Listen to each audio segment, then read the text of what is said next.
Halo para ibu hebat, dalam sesi kali ini kita akan membahas topik yang mungkin terasa berat tapi sangat penting untuk kita pahami bersama, yaitu seputar keguguran.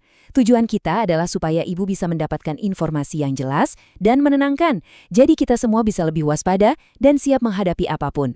Oke, langsung saja ya ke pertanyaan yang paling sering bikin cemas, muncul flek atau bercak darah saat hamil. Wajar sekali kalau ibu khawatir. Nah, di sini kita akan coba bedah perbedaannya supaya ibu bisa sedikit lebih tenang dan tahu kapan harus waspada. Pertama-tama, ini yang perlu digarisbawahi ya, Bu.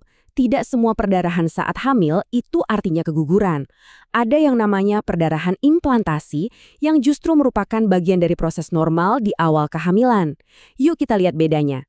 Baik, coba kita perhatikan baik-baik tabel ini. Kalau yang normal, seperti perdarahan implantasi, biasanya hanya berupa flek ringan saja, warnanya pun cenderung merah muda atau kecoklatan. Durasinya juga singkat dan biasanya nggak disertai nyeri, atau kalaupun ada, kramnya ringan sekali. Nah, yang perlu jadi lampu kuning adalah kalau perdarahannya deras sampai membasahi pembalut, warnanya merah menyala, dan disertai kram perut yang lumayan kuat. Kalau sudah begini, ini saatnya ibu segera menghubungi dokter. Perdarahan itu memang tanda yang paling mudah dilihat, tapi ternyata bukan satu-satunya loh. Ada beberapa gejala lain yang sama pentingnya untuk kita kenali. Yuk kita lanjut, kita lihat apa saja tanda-tanda lainnya. Sedikit kram di awal kehamilan itu sebenarnya wajar, Bu. Itu karena rahim kita sedang meregang dan beradaptasi. Tapi kata kuncinya di sini adalah intensitasnya. Kalau nyerinya hebat, terus-terusan, dan rasanya jauh lebih sakit dari kram haid biasanya, apalagi muncul barang perdarahan, ini tanda ibu harus segera cari pertolongan medis. Jangan ditunda ya. Nah, kalau yang ini adalah tanda yang sangat signifikan. Jika ibu sampai mengeluarkan sesuatu yang bentuknya seperti gumpalan daging atau jaringan, ini perlu perhatian yang sangat serius. Ada satu saran medis yang mungkin terdengar aneh, tapi ini penting. Kalau memungkinkan, coba ambil jaringan itu dan simpan di wadah yang bersih. Ini bisa sangat membantu dokter untuk memastikan apa penyebabnya dan memberikan diagnosis yang lebih akurat. Ada dua tanda lain lagi yang perlu diperhatikan, walaupun mungkin ini lebih jarang terjadi.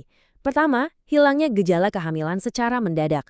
Misalnya, morning sickness yang biasanya parah tiba-tiba hilang, atau payudara yang tadinya nyeri jadi biasa saja. Kedua, kalau kehamilan sudah lebih besar, berkurangnya gerakan janin. Walaupun perubahan ini kadang normal, kalau terjadinya tiba-tiba dan dibarengi gejala lain, lebih baik segera konsultasi ke dokter. Sekarang kita masuk ke bagian yang paling praktis dan penting. Apa yang harus kita lakukan? Tahu kapan harus bertindak cepat itu bisa membuat perbedaan besar. Mari kita buat panduannya sejelas mungkin. Oke, jadi panduannya simple saja. Ada dua langkah. Untuk gejala yang ringan tapi nggak hilang-hilang, seperti flek yang terus-terusan, coba hubungi dokter kandungan ibu dulu. Tapi kalau gejalanya berat, perdarahan deras, nyeri hebat, atau sampai keluar jaringan, jangan tunggu lagi, Bu. Harus segera pergi ke unit gawat darurat atau UGD terdekat. Penanganan yang cepat adalah kuncinya. Di tengah situasi yang tegang, mendengar istilah-istilah medis yang asing dari dokter kadang bisa bikin kita tambah bingung dan panik ya. Nah, di bagian ini kita akan coba bedah beberapa istilah umum supaya ibu bisa lebih paham apa yang dimaksud oleh tim medis. Di sini kita bisa lihat beberapa jenis diagnosisnya. Ada yang namanya abortus imminens atau ancaman keguguran. Artinya, ada perdarahan, tapi kehamilan mungkin masih bisa diselamatkan. Beda lagi dengan abortus incipiens, di mana proses keguguran sayangnya sudah tidak bisa dihentikan. Lalu ada incomplete, artinya masih ada sisa jaringan di dalam rahim, dan complete, yang berarti rahim sudah bersih total. Tentu saja, yang bisa memastikan ini semua adalah dokter melalui pemeriksaan USG ya. Oke, setelah kita memahami semua tanda-tandanya, mari kita alihkan fokus ke hal-hal yang bisa kita kendalikan. Bagian ini akan membahas tentang cara menjaga kehamilan agar tetap sehat dan juga bagaimana proses pemulihan setelahnya, baik fisik maupun emosional. Nah, ini yang paling penting untuk ibu pahami. Sebagian besar kasus keguguran itu terjadi karena kelainan kromosom yang terjadi secara acak. Ini sama sekali bukan kesalahan ibu dan seringkali di luar kendali kita. Tapi ada hal-hal yang bisa kita upayakan, seperti yang ada di daftar ini. Menjaga gaya hidup sehat, minim asam folat, dan menghindari hal-hal berisiko adalah cara terbaik kita untuk menciptakan lingkungan yang optimal untuk kehamilan yang sehat. Ini juga penting sekali untuk meluruskan mitos. Tolong jangan merasa bersalah atau menyalahkan diri sendiri ya, Bu.